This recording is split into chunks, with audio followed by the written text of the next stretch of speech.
Hello and welcome to the latest episode of Farming Connect's Ear to the Ground podcast. Here with me today are 4 individuals who were brought up on different family farms across North Wales and have since forged their own path into farming through different career roles and shared farming agreements, something many of us can look to and aspire to. My name's Gwydion Owen and as part of my role as the North Wales Venture Officer for Farming Connect, I have the privilege of organising the annual Business Bwtcamp event. Business Bwtcamp is an intensive residential course designed to give new entrants into agriculture the confidence, skills and motivations to grasp the opportunities to develop efficient businesses and build a successful career. Today, on the eve of the second session here at Glanllyn South Bala, we thought who better to join us to share their experiences and the 4 former Bwtcamp attendees who have all progressed and taken major steps in their careers within agriculture in the last 12 months. This podcast will allow us an opportunity to hear of some of their experiences, the good, the bad and potentially ugly. So, in no particular order, I'd like to give you all the opportunity to introduce yourself. I'll start with Emyr on the left hand side. Hi, I'm Emyr Owen. I've recently taken on the role as farm manager at Rhug estate in Colwyn. Before then, I come from a farming family in Ystâd Rhug, North Wales, Bwtcamp, where things changed quite a bit. We set up a share farming venture with our neighbour, where we converted from beef and sheep into dairy farming back in 2019, and also during that time before starting in Rhug, I was also managing a farm on a contract farming basis in Penderfynu. Thank you. Ifan? Yeah, I'm Ifan Owen. I've recently secured a joint share farming opportunity in Nhŷ Newydd, Ystâd Rhug. I'm also from a farming background, and yeah, prior to securing that role, really just been working my way through different opportunities in the agricultural sector, and yeah, working full-time as well as LIC genetic consultant at the moment. Yeah. My name's David Owen, brought up on a family farm in Llofogedd. Recently started on a share farming enterprise in Bwtcamp Nghoed Coch estate. I've got 2,000 Romney ewes and take on 100 heifers over the summer. And you'll be the shepherd or what's your kind of role? Yeah, the shepherd. So we've got three of us in partnership all together, like the landowner and then admin and then me as a shepherd. Hi, I'm Mae Ynyr Pugh from Ninas Mawddwy and currently doing a share farming with a farm down the road in Glanllyn called Mae'r. It's a 550-acre farm split between 2 blocks. Currently got 300 ewes and 80 cows, but with better grassland management and improvement of the grassland, trying to increase to 500 ewes and 95 cows. From the previous podcast, through the Ear to the Ground, through Farming Connect, we had new entrants coming in. I think what we've all mentioned so far is that you're all from farming backgrounds. What were your motivations to essentially go about ploughing your own furrow into farming, knowing that you had a farm back home? Did you have a discussion early that you had to go out and look for work, farm, or what was your scenarios? For us at home, I've got 2 older brothers, both of which they're not involved with. They weren't involved at all with the partnership we had with my mum and dad. But it was just kind of outlined in our succession plan. We needed to grow to be able to fulfil the succession plan we had in place. So really, it was, yes, I wanted to sort of forge my own path and have the freedom to do what I wanted to do. But also, it also then benefited the core family business that, like I said, it just ticked the boxes with succession. That was really my main motivation, really, to just grow. Yeah, similar. One of 5 kids on the farm, brother as well, wanting to farm probably, but we didn't have the conversations early on really. It became quite clear from a young age probably, I was passionate and wanting to farm, and similar to Emyr, maybe wanted to have my own sort of mark on what we were doing. But yeah, it was the best platform really to start and figure out what you wanted. I remember visiting one of the businesses with a business Bwtcamp 2 years ago, and he mentioned if you're not sure what you want to do, just figure out, write everything down that you don't want to achieve, or create a list of everything that you don't want, and quite soon then you'll figure out what you want to do, and that sticks with me really. But yeah, with obstacles and stuff, I think just working in that family environment as well sometimes pushes you out of your comfort zone to try and seek other opportunities. So yeah, I don't know, my brother might disagree now, but yeah. No, like Ifan said, my brother, we both grew up on a farm, and we both had interest. I think earlier on, Ifan had more interest than me in farming. I didn't start off, I did forestry in Glyndŵr after school, so I wasn't sure where I was going really until more recent had even more interest in farming. Always wanted to be like my own boss, so maybe start a business or my own sort of thing, and seeing that my dad still enjoys farming and still doing his own thing, I thought it would be better off to start something on my own as well, and then see how he goes from there really, and give him time so we can plan rather than just hanging about and waiting for something to happen. So there's a lot of opportunities out there to gain more experience in different things as well. While I had the chance really to go, I thought I'd take it. Yeah, similar to you, see, got a small farm at home, not big enough, so after Glyndŵr went down to Bae Colwyn, and then did a few years then, just travelling a bit of the world, shearing and just working on different farms, being an agriculture contractor, but I always knew I wanted to farm, my own farm kind of. And yeah, I was lucky, my local development officer, which is also my cousin, phoned me up and just told me, I found you a farm, go on the venture programme, and yeah, put your details in, and that's how it started for me. And very lucky I had the farm so close to home with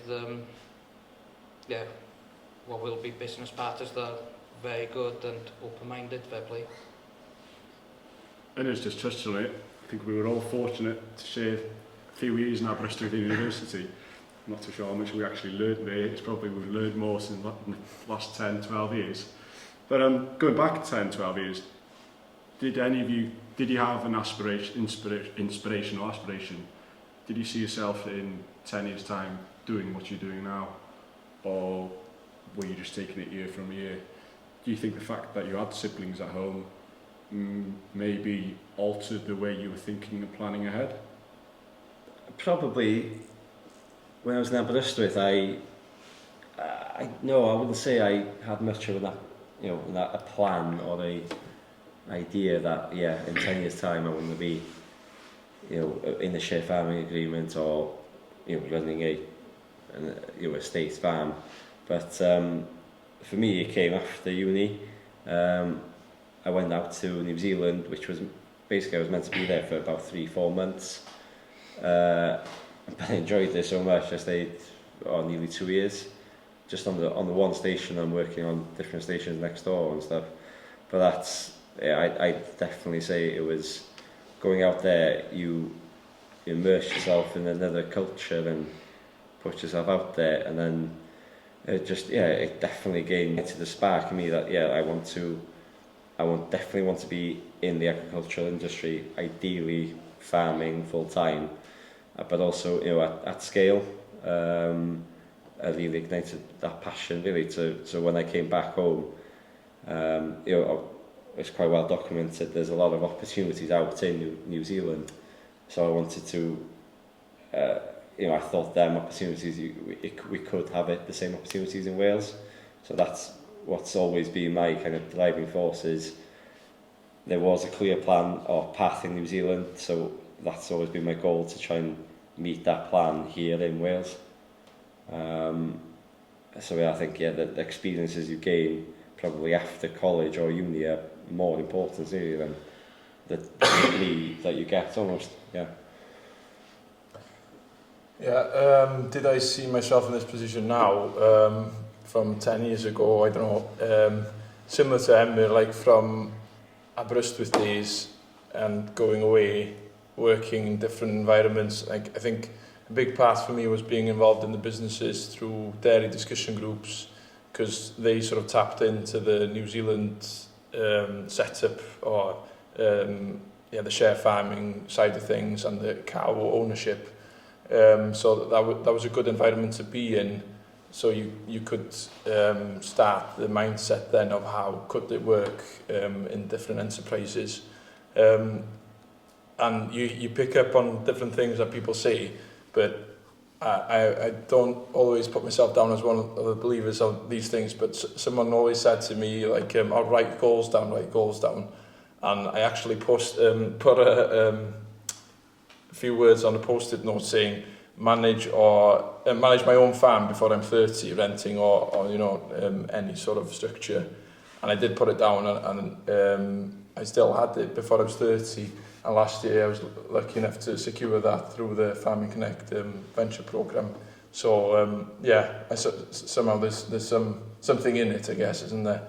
But you just have to be patient and keep working towards what you want, I think. Yeah, myself, I probably didn't see myself here now, really, where I am in a share farming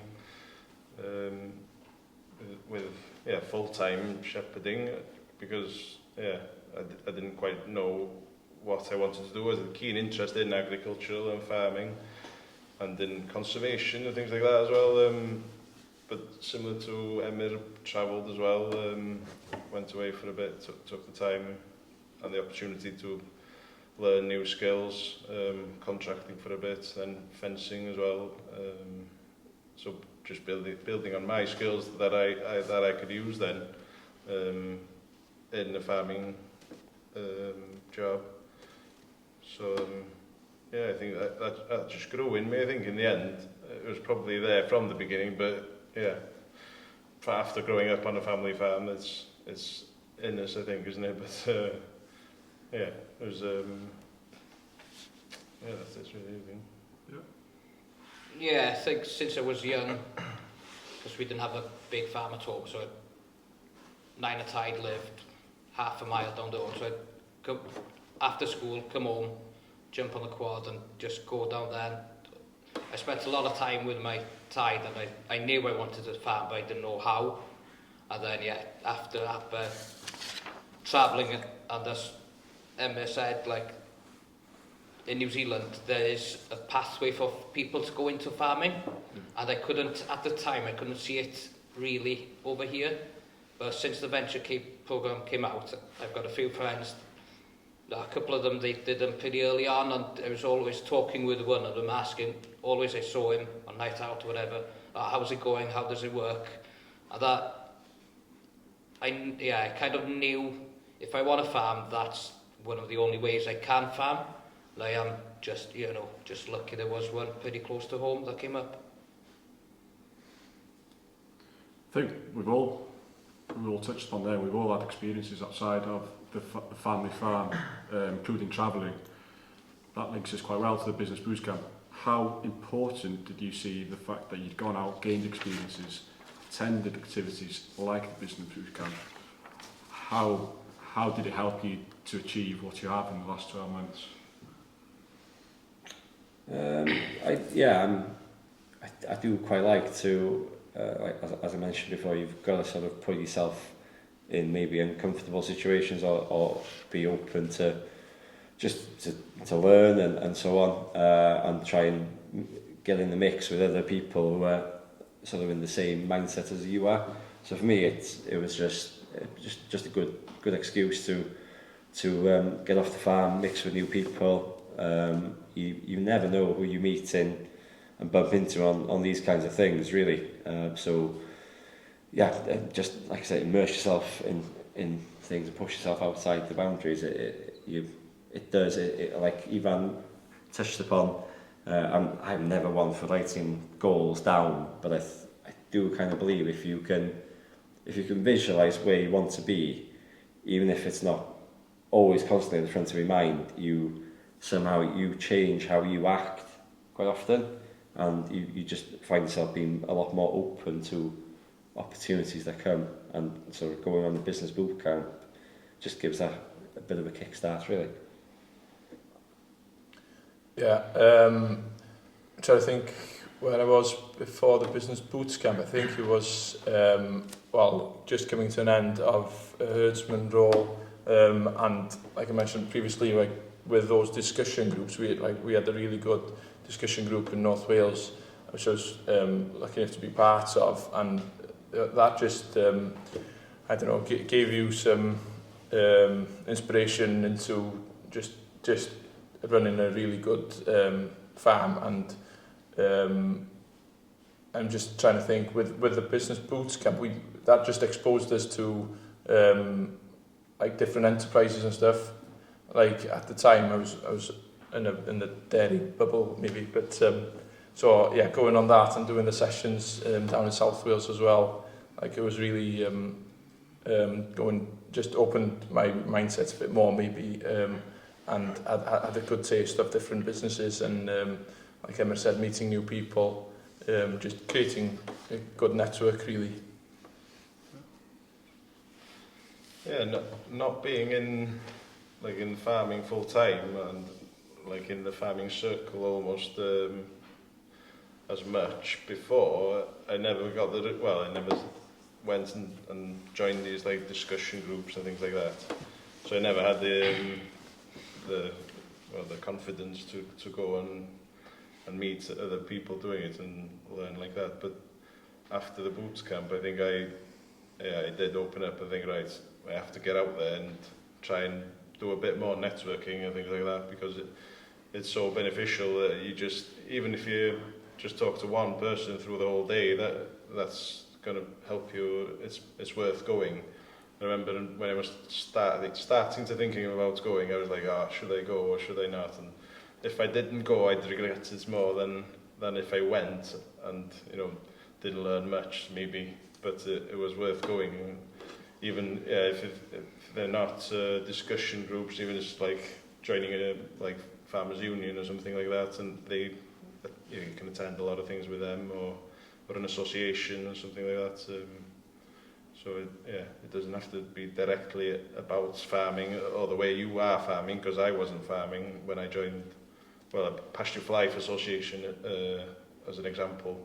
They do a lot of events, and then I started going to them, and you talk about other people, about the ways of farming that you want to do. So that gave me then the courage to do more things and go and learn more things, really. Yeah, like with the business boot camp last year, I think that was the first one kind of thing it did, but it's just meeting new people, talking with same people with the same mindset as you as well. Yeah. One of the best things I've done, I think, is I went on the Prosper Farm Pasture course. I really enjoyed that one with his, just speaking with same-minded people with the same way want to farm, cut the cost down, and just shows the value of networking, doesn't it? Yeah. I think Rheolwr Owen touched upon it in the last podcast, how important it is. It's essentially more than any degree or any qualifications, how networking and getting to know people is paramount in advancing any career, really. And then business boost camp does expose you to that not only through the guest speakers, but also as a group. Yeah. You've all got the opportunity to keep in touch, bounce ideas of each other, and just grow from there, really, isn't it? Yeah. Touching upon that, as you are quite new into your business agreements, is there any advice you'd offer to someone in order to secure a tenancy or a shared farming agreement? I'm sure all of you at some stage have come across a hurdle maybe, or an obstacle, or maybe you've been to somewhere, been not refused but haven't been successful in particular shared farming or tenancy. Is there anything you'd advise to people looking for opportunities out there in the agriculture industry? I think with me, I was probably guilty at the start of trying to look for the perfect farm that you just walk into and everything would be great. The farm where I took on the sort of contract farming role in Penderfynu, great farm, but there was a lot of work that needed to be done, sort of grazing infrastructure. It was just a complete change from where the farm was to where we wanted it to be. So I think, like, for me there, I would say it's probably, don't wait for the perfect farm. And I think it's almost more exciting, more rewarding if you can go to a person and then offer them, this is my vision for the farm. This is where I think we could be in 5 years' time. And if you can improve that farm, it's a win for you, as in your business is growing, you're making more money, but also hopefully then the landowner would see that having someone young, new pair of eyes into the business is also obviously then going to benefit them. That you're increasing their asset value. So for me, it's just probably don't look for the perfect farm. Look for places where you think you can make the biggest impact on. Yeah, I just think I was probably one of the first set of seekers to be on the venture programme. I don't know when it started, 2017, 2018? Yeah, it would have been like 4 years now. And I just think I just went to see different opportunities. Obviously you get these profiles coming through and you go through them, and maybe I didn't go to see enough of them really, because I went down to Pembrokeshire and over to Carnarvon as well and see different farms. And in the end, for me, it was people really that helped me to secure that opportunity. So I was waiting. Just be patient, I think, is the advice from my end probably, and go into it with an open mindset as well. Like if you think you can work with the people and make it happen, like Emyr touched on, like the infrastructure and stuff, like the perfect farm is not going to just come up and land, but I do believe there's opportunities out there for everyone. So it's just being patient. Yeah, I agree with Emyr and Ifan really, about being patient and not being knocked back by maybe after waiting a long time, or not being chosen for a tenancy or a share farming or something like that. And be open with everyone about what you want to be doing, what you want to achieve from farming, so that you start off on the right, being honest, and so that you can be paired up with someone that'll want to get to the same place as you, sort of thing. Keep networking and join groups and go out there and put yourself out there to be chosen as well, sort of thing, really. And if you have any doubts, just go for it. You've got nothing to lose. It's only going to be a no, so you can always try again, and I think that's it, really. As Emyr was saying, like, he was looking for the perfect farm, and I reckon it's pretty nice to see you go somewhere and you see the difference you've made yourself.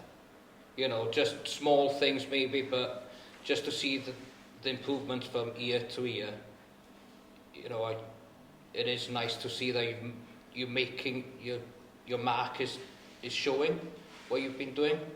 And with us in Mesmacheth, you know, I went to see them just before shearing season. Then in August, we have solicitors there, you know, wanted us to do a contract, but it wasn't the right one for us. So we just said, no, hold on a minute, because I didn't know Ben and Kate, they didn't know me. We didn't know if we could work together. So we kind of took a step back. So right, we'll work together for a bit just to see if we get along. So like, no, there isn't a blueprint for a joint venture. I reckon. Like, everyone is different. You've got to make a contract that's personalised for yourself and that business, and it's got to work for everyone. Yeah, no, good advice there from Emyr. As you say, it's important that both sides of any agreements acknowledge their strengths and weaknesses, and they don't rush into any decisions that they might regret in a few years' time. It's better to take the time and make sure everything works for every individual. Yeah, definitely. Well, on that, I'd like to thank you very much for attending this afternoon. I'll be keeping Emyr for a while again for the Bwtcamp event this evening. Emyr, the Rhug Estate Farm Manager, is our guest speaker tonight. I'm looking forward to hearing more of Emyr. And also, I think it's a good opportunity for me to highlight the venture programme. You've all touched upon the venture programme, what we have to offer, the opportunities. There are 10 different opportunities within Wales now active live on the Farming Connect website. So if you are looking for opportunities, either as an employee, as a share farming, or maybe just experience, please look at the venture tab on the Farming Connect website. Otherwise, sign up and you'll be receiving emails with any updates throughout Wales whenever they come up through the programme. So yeah, on that, diolch yn fawr iawn i chi, oge. Diolch yn fawr.